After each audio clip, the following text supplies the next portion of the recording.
여러 차례 저질렀음에도 불구하고 비교적 낮은 형량인 벌금으로 사건을 끝낸 사례가 하나 있어서. 안녕하세요. 로엘 법무법인의 이태우 대표 변호사입니다. 네, 이원하 변호사입니다. 대표 변호사님, 음주운전 초범인데도 벌금형이 아닌 징역형이 선고가 될 수 있나요? 법정 구속까지도 가능한 경우가 있습니다.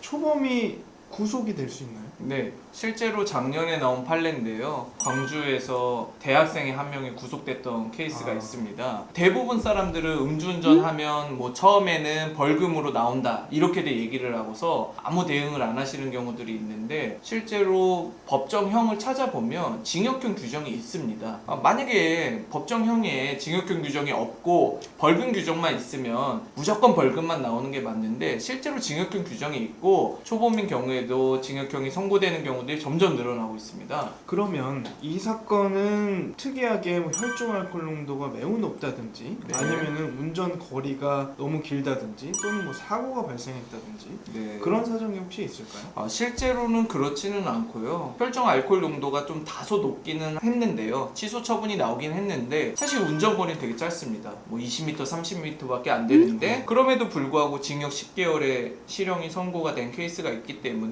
이런 케이스들을 통해서 봤을 때 누구도 음주운전을 단속되고 나서는 나는 감옥을 안 간다, 무조건 벌금 나온다 이렇게 얘기할 수는 없는 거겠죠. 음주운전 처벌이 굉장히 많이 강화가 됐다고 볼 수 있을 것 같고요. 그리고 지금 사회적인 분위기가 음주운전에 대해서 비난을 하는 시선이 많아지고 있기 때문에 앞으로는 더 강해질 수도 있을 것 같습니다. 아무래도 최근에도 음주로 인해 가지고 사망한 사고들이 있는데, 엄북초등학교에서도 최근에 음주운전 사고로 사람이 다치고 죽고 이런 케이스들도 있잖아요. 그래서 맞습니다. 그런 걸 보시면 생각보다 음주운전에 대해서는 현격하게 형량을 점점 세게 하는 경향성이 있다 이렇게 보시면 될 것 같습니다.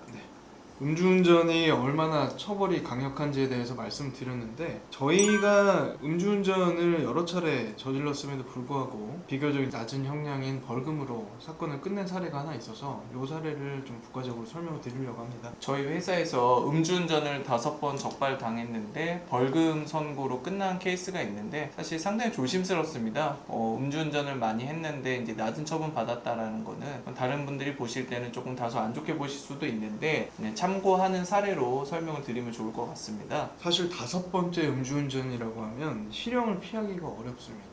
맞습니다. 대부분 구속이 된다고 보시면 되고요. 초범도 구속될 수 있는 시대인데 맞습니다. 5번이면 당연히 구속이 돼야죠. 원래는. 그렇죠. 네. 수사 단계에서부터 구속이 된 상태에서 수사가 돼야 되는 사건이죠. 그런데 이 사건은 특이한 게 이 의뢰인의 개인적인 상황이라든지 직장에서의 상황이라든지 이런 것들 때문에 집행유예 판결이라도 받으면 아주 큰 문제가 생기는 사건이었어요. 그래서 고액의 벌금이라도 벌금형을 받아야만 이제 살 수 있는 사건이었고, 저희는 벌금형을 받기 위해서 여러 가지 노력을 했었습니다. 실제로는 이제 5번 음주운전을 했는데, 과거 음주운전 사례는 조금 텀이 있었나요? 기간적인? 맞습니다. 이 사건 범행을 저지르기 직전 범행이 10년도 더 전이고, 그래서 그 5번의 범행이 모두 10년도 더 전에 있었던 일이었어요. 어떻게 보면 10년 동안은 음주운전을 안 하고 잘 이렇게 지내신 분일 수도 있겠네요. 맞습니다. 네. 10년 동안은 잘 지내왔고 법을 준수하기 위해서 노력을 많이 했던 분이고요. 이 사건이 발생하게 된 경위에 있어서도 참작할 만한 부분들이 여러 가지가 있어서 그런 부분들이 참작이 되어서 결국에는 벌금을 선고받을 수 있게 되었습니다.